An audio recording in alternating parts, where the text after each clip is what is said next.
ಆಗಲ್ಲ. ನಾನು ಹಂಗೆ ಅನ್ಕೊತಾರೆ. ನನಗೆ ಸ್ಟೇಟಾಗಿ ಕೇಳ್ತೀನಲ್ಲ, ನೀನು ನನಗೆ ಸ್ಟೇಟಾಗಿ ಕೇಳು. ತಮ್ಮನ ಫೋನ್ ಮಾಡಿ ಕೇಳೋದು, ಫ್ರೆಂಡ್ಸಿಗೆ ಫೋನ್ ಮಾಡಿ ಕೇಳೋದು, ಏನದು? ನೀನೇ ಹೇಳೇನು? ಮನೆಯಲ್ಲಾಗೋ ವಿಷಯನ ಮನೆಯಲ್ಲೇ ಇಡ್ಬೇಕು ನೀನು. ಅವ್ರಿಗೆ ಫೋನ್ ಮಾಡಿ ಕೇಳೋದು, ಫ್ಯಾಮ್ಲಿ ರಿಲೇಟಿವ್ಸ್ ದೊಡ್ಡಮ್ಮನ ಫೋನ್ ಮಾಡಿ ಕೇಳೋದು, ಆಂಟಿಗೆ ಫೋನ್ ಮಾಡಿ ಕೇಳೋದು, ಚಿಕ್ಕಮ್ಮನಿಗೆ ಫೋನ್ ಮಾಡಿ ಕೇಳೋದು ಬೇಕಾ ನಿನಗಿದು? ನಮ್ಮ ಮನೆ ವಿಷಯ ನೀನು ಇಷ್ಟೇ ಕಚ್ಚಡ ಕೆಲಸ ಮಾಡಿದ್ರು ನಾನು ಫೋನ್ ಮಾಡಿ ನಿಮ್ಮ ತಮ್ಮನಿಗೆ ಹೇಳಿಲ್ಲ, ಗೊತ್ತಾ? ನೀನು ಎಷ್ಟು ದೊಡ್ಡ ದೊಡ್ಡ ಕೆಲಸಗಳು ಮಾಡಿದ್ಯಾ? ನಿಮ್ಮ ತಮ್ಮಂಗೆ ಫೋನ್ ಮಾಡಿ ಒಂದು ವಿಷಯ ನಾನು ಹೇಳಿಲ್ಲ. ನಿಮ್ಮ ತಮ್ಮನೇ ಬಂದು ನನ್ನ ಹತ್ರ ಹೇಳಿದ್ದಾನೆ, ನಿಮ್ಮ ಅಣ್ಣ ಹಂಗೆ ಮಾಡ್ತಾವನೆ ಅತ್ತಿಗೆ, ಅಣ್ಣ ಹಿಂಗೆ ಮಾಡ್ತಾವನೆ ಅತ್ತಿಗೆ. ಅರ್ಥ ಆಯ್ತಾ? ಎಲ್ಲ ಮನಸ್ಸಲ್ಲಿ ಇಟ್ಕೊಂಡಿದ್ದೀನಿ ನಾನು, ಎಲ್ಲ ಮನಸ್ಸಲ್ಲಿ ಇಟ್ಕೊಂಡಿದ್ದೀನಿ. ನಾನು ಈ ವಿಷಯ ಯಾಕೆ ಹೇಳಿಲ್ಲ ಅಂತಂದರೆ, 4 ವರ್ಷ ಮುಗ್ದೋಗೋವರೆಗೂ ಯಾರ ಹತ್ರ ಏನು ಹೇಳೋದು ಬೇಡ ಅಂತ ಹೇಳಿಲ್ಲ.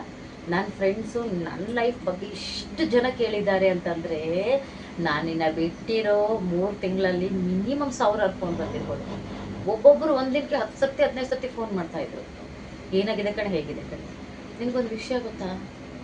2 to 3 ಮಂತ್ಸ್ ನಂಗೆ ಥೈರಾಯ್ಡ್ ಜಾಸ್ತಿ ಆಗಿ ನಾನು ಎದ್ದೇಳೋಕ್ಕಾಗಲಿಲ್ಲ, ಗೊತ್ತಾ? ಎದ್ದು ಓಡಾಡಿಲ್ಲ ನಾನು. ಟೆನ್ಷನ್ಗೆ ಮಕ್ಕಳನ್ನ ಹೆಂಗೆ ಸಾಕಬೇಕು ಅನ್ನೋ ಟೆನ್ಷನ್ಗೆ, ನನ್ನ ಲೈಫ್ ಹಿಂಗೆ ಆಗೋಯ್ತು ಅನ್ನೋ ಟೆನ್ಷನ್ಗೆ 3 ತಿಂಗಳ ನಾನು ಬೆಡ್ ಮೇಲಿಂದ ಎದ್ದೇಳೋಕ್ಕಾಗಲಿಲ್ಲ. ಅರ್ಥ ಆಯ್ತಾ? ಒಂದೇ ಫೋನ್ ಮಾಡ್ತಾ ಇದೆ. ನಮ್ಮ ಫ್ರೆಂಡ್ಸ್ ಫೋನ್ ಮಾಡಿದಾಗ ಎತ್ಬಿಟ್ಟು ಹುಷಾರಿಲ್ಲ ಕಣ್ಣೆ ಅಂತಂದರೆ ಕ್ಯಾರೇಜ್ಗಳು ಬರ್ತಾಯಿತ್ತು ಊಟಕ್ಕೆ. ಹಾಸ್ಪಿಟ್ಲ್ ಕರ್ಕೊಂಡೋದ್ರೆ ಆಟೋದಲ್ಲಿ ಹಾಕೊಂಡು ನಾನು 4 ಸರ್ತಿ 5 ಸರ್ತಿ ಹಾಸ್ಪಿಟ್ಲ್ ಕರ್ಕೊಂಡೋದೆ. ಸೂಸೈಡ್ ಅಟೆಂಪ್ಟ್ ಮಾಡಿಕೊಂಡೆ. ನಿನ್ನಿಂದ 3ರಿಂದ 4 ಸರ್ತಿ ಸೂಸೈಡ್ ಅಟೆಂಪ್ಟ್ ಮಾಡಿಕೊಂಡೆ. ಪ್ರತಿ ಸಲ ಅವ್ನು ಬೇಡ ಅಂತ ಎಲ್ಲರೂ ಹೇಳಿದ್ರು, ಅವನ್ನ ನಾನು ಚೇಂಜ್ ಮಾಡ್ಕೊತೀನಿ, ಅವನ ಜೊತೆ ನಾನು ಚೆನ್ನಾಗಿರ್ತೀನಿ, ನಾನು ಲೈಫ್ ಲಾಂಗ್ ಅವನೇ ಇರಬೇಕು ಅಂತ ನಾನು ಅಂದ್ಕೊಂಡಿದ್ದೀನಿ ಅಂತ 1000 ಸರ್ತಿ ಅಂದ್ಕೊಂಡಿದ್ದೀನಿ. ಏನೇ ಕಷ್ಟ ಬಂದರು, ನಿನ್ನ ಹತ್ರ ಗಾಡಿನೂ ಇರಲಿಲ್ಲ, ನಡ್ಕೊಂಡು ಓಡಾಡ್ತಾ ಇದ್ದೆ. ನೀನು ನಡ್ಕೊಂಡು ಓಡಾಡ್ತಾ ಇದ್ದರೆ ನಿನ್ನ ಜೊತೆ ನಾನು ನಡ್ಕೊಂಡು ಓಡಾಡ್ತಾ ಇದ್ದೆ. ಆದರೆ ಅವಾಗ ನಾವು ಸಂತೋಷವಾಗಿದ್ವಿ, ಇಬ್ಬರು ದುಡಿತಾ ಇದ್ವಿ, ಇಬ್ಬರು ಸಂತೋಷವಾಗಿದ್ವಿ. ನೆನಪಿದೆಯಾ? ಇವತ್ತು ನಿನ್ನ ಹತ್ರ ಎಲ್ಲ ಇರ್ಬೋದು, ನನ್ನ ಹತ್ರ ಏನೂ ಇಲ್ಲ ಇವಾಗ, ನನಗೆ ಗೊತ್ತು. ಇವಾಗ ನಿನ್ನ ಹತ್ರ ಎಲ್ಲ ಇದೆ, ಕೋಟಿ ಇದೆಯೋ, ಲಕ್ಷ ಇದೆಯೋ ನನಗಂತೂ ಗೊತ್ತಿಲ್ಲ. ಎಲ್ಲ ಇದೆ, ನನಗೆ ಗೊತ್ತಿರೋ ಪ್ರಕಾರ ಇವಾಗ ನಿನ್ನ ಹತ್ರ ಎಲ್ಲ ಇದೆ. ಆದರೆ ನೆನ್ಪಿಟ್ಕೊ, ನಿನ್ನನ್ನು ಪ್ರೀತಿಸಿರೋ ನಾನು, ನಿನ್ನನ್ನು ನಂಬಿರೋ ನಾನು, ನೀನೇ ನನ್ನ ಜೀವನ ಅಂದ್ಕೊಂಡ್ರೆ ನಾನು ನಿನ್ನ ಜೊತೆ ಇಲ್ಲ. ಅದನ್ನು ನೆನ್ಪಿಟ್ಕೊ. ಅರ್ಥ ಆಯ್ತಾ? ಅದೇನು ದುಡ್ಡೇ ಸಂತೋಷ ಕೊಡುತ್ತೆ ಅಂದರೆ ದುಡ್ಡು ಜೊತೆನೇ ಇತ್ತು.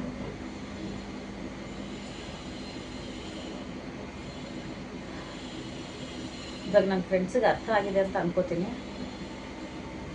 ಕಾಮೆಂಟ್ ಬಾಕ್ಸ್ ಆಫ್ ಇಡ್ತೀನಿ, ಯಾಕಂದರೆ ಕೆಟ್ಟ ನನ್ನ ಮಕ್ಕಳೆಲ್ಲ ಬಂದು ಕಾಮೆಂಟ್ಸ್ ಮಾಡ್ತಾರೆ. ಏನು ಅನ್ಕೊಬೇಡಿ. ನಮ್ಮ ಫ್ರೆಂಡ್ಸ್ಗೂ ಒಂದೇ ಹೇಳೋಕ್ಕೆ ಇಷ್ಟಪಡ್ತೀನಿ, ಇವಾಗ ನಾನು ಚೆನ್ನಾಗಿದ್ದೀನಿ. ಇದನ್ನು ಮಾತ್ರ ಹೇಳೋಕ್ಕೆ ಇಷ್ಟಪಡ್ತೀನಿ. ಕಷ್ಟ ಇದೆ, ಇಲ್ಲ ಅಂತಲ್ಲ. ಎಂಥ ಕಷ್ಟಪಟ್ಟಿದ್ದೀನಿ ಅನ್ನೋದು ನಾನೊಂದು ಈ 4 years to 5 years ನಾನು ಲೈಫಿಂದ ನೀನು ಹೋದ್ಮೇಲೆ ಏನೇನು ಕಷ್ಟಪಟ್ಟಿದ್ದೀನಿ ಅನ್ನೋದನ್ನ ಡೀಟೇಲಾಗಿ ವೀಡಿಯೋ ಹಾಕ್ತೀನಿ ನಾನು ಯೂಟ್ಯೂಬಲ್ಲಿ. ನನಗೆ ಗೊತ್ತು ನೀನು ಯೂಟ್ಯೂಬ್ ಚಾನಲ್ ಫಾಲೋ ಮಾಡ್ತೀಯಾ ಅಂತ ಗೊತ್ತು, ನನ್ನ ಪ್ರತಿಯೊಂದು ವೀಡಿಯೋ ನೀನು ನೋಡ್ತೀಯಾ ಅಂತ ಗೊತ್ತು, ನಿಮ್ಮ ಫ್ಯಾಮ್ಲಿಯಲ್ಲಿ ನಿಮ್ಮ ಅಕ್ಕ ತಂಗಿಯರು ನೋಡ್ತಾರೆ ಅಂತ ಗೊತ್ತು, ಅವ್ರ ಮಕ್ಕಳು ನೋಡ್ತಾರೆ ಅಂತ ಗೊತ್ತು, ನಿಮ್ಮ ಫ್ರೆಂಡ್ಸ್ ನೋಡ್ತಾರೆ ಅಂತ ಗೊತ್ತು.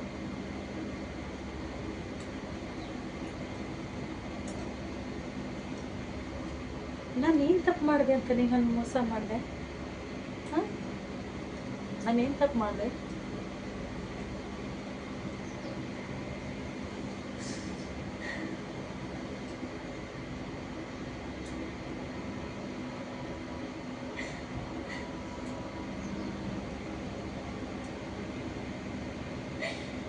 ಆ್ಯಕ್ಚುಲಿ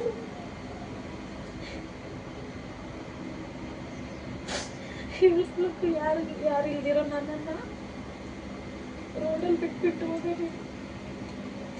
ನನ್ನ ಬಗ್ಗೆ ಎಲ್ಲ 3 ಮಕ್ಕಳ ಬಗ್ಗೆ ಯೋಚನೆ ಮಾಡಿ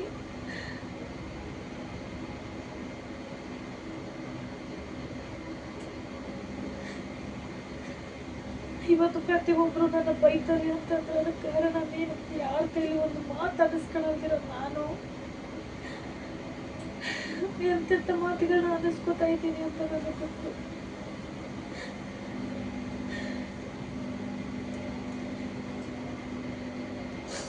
ಇವತ್ತು ನೀನು ಅನ್ಕೋತಾ ಇದ್ದೀಯನು ಚೆನ್ನಾಗಿದ್ದೀನಿ ನಾನು ಅಂತ. ಆದರೆ ಲೈಫಲ್ಲಿ ನಾನು ಹಾಕಿರೋ ಪ್ರತಿ ಒಂದು ಕಣ್ಣೀರಿಗೆ ನೀನು ಕಾರಣ. ಆ ದೇವ್ರು ನಿನ್ನ ಬಿಡಲ್ಲ. ಅಯ್ಯಪ್ಪ ಸ್ವಾಮಿ, ವೆಂಕಟೇಶ್ವರ ಸ್ವಾಮಿ ಮೇಲೆ ಆಣೆ ಮಾಡಿ ಹೇಳ್ತೀನಿ, ನೀನು ಉದ್ಧಾರ ಆಗಲ್ಲ.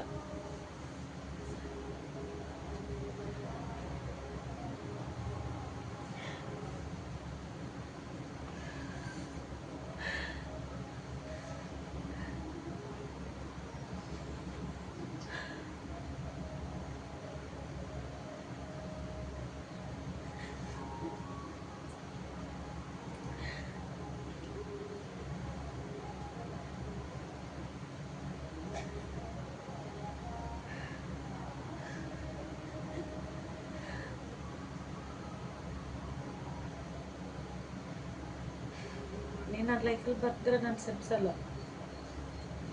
ಯಾವತ್ತೂ ನಾನಿನ್ನ ಸೆಮ್ಸಲ್ಲ. ಆದರೆ ಯಾವತ್ತೂ ಒಂದು ಹೆಣ್ಣನ್ನು ನಮ್ಮ ಕಂಟ್ರೋಲಲ್ಲಿ ಇಟ್ಕೋಬೇಕು. ನಾವು ಹೇಳಿದಂಗೆ ಅವ್ರು ಕೇಳಬೇಕು. ನಾವೇನೇ ಮಾಡಿದ್ರು ಅವ್ರು ಕೇಳಬಾರ್ದು. ಆಚೆ ಕಡೆ ಎಷ್ಟೇ ಜನ ಹೆಣ್ಮಕ್ಳ ಜೊತೆ ಓಡಾಡಿದ್ರು ಮನೇಲಿ ಕೇಳಬಾರ್ದು ಅನ್ನೋದನ್ನ ಬಿಟ್ಬಿಡು.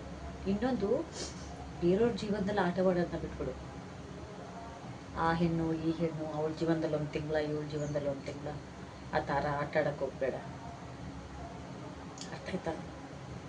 ನಿನಗೂ ಹೆಣ್ಮಕ್ಳಿದ್ದಾರೆ, ಅದನ್ನು ಯೋಚನೆ ಮಾಡು. ನೀನು ಹೆಂಗೆ ಬೇರೆ ಹೆಣ್ಣನ್ನ ಟೈಮ್ ಪಾಸ್ ಅನ್ಕೋತೀಯಲ್ಲ, ನಿನ್ನ ಮಕ್ಕಳನ್ನ ಯಾರಾದರೂ ಅನ್ಕೋತಾರೆ, ನಿನ್ನ ಅಕ್ಕ ತಂಗಿಯರನ್ನು ಯಾರಾದರೂ ಅನ್ಕೋತಾರೆ, ನಿನ್ನ ತಾಯಿನೂ ಯಾರಾದರೂ ಟೈಮ್ ಪಾಸ್ ಅನ್ಕೋತಾರೆ. ಅರ್ಥ ಆಯ್ತಾ? ಯಾವತ್ತೂ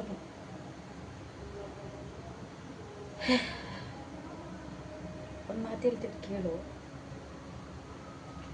ದುಡ್ಡು ಸಂಪಾದನೆ ಮಾಡೋದು ಈಸಿ. ನಾವು ಸಾಧನೆ ಮಾಡಲೇಬೇಕು ಅಂತ ಕುತ್ಕೊಂಡ್ರೆ ದುಡ್ಡು ಸಂಪಾದನೆ ಮಾಡೋದು ಈಸಿ.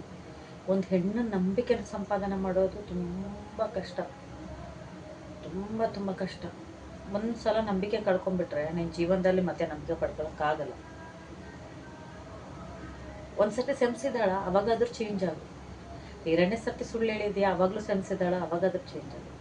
3ನೇ ಸರ್ತಿ ಸುಳ್ಳು ಹೇಳಿದ್ಯಾ, ಸೆಮ್ಸಿದಾಳ, ಅವಾಗಾದ್ರೂ ಚೇಂಜ್ ಆಗು.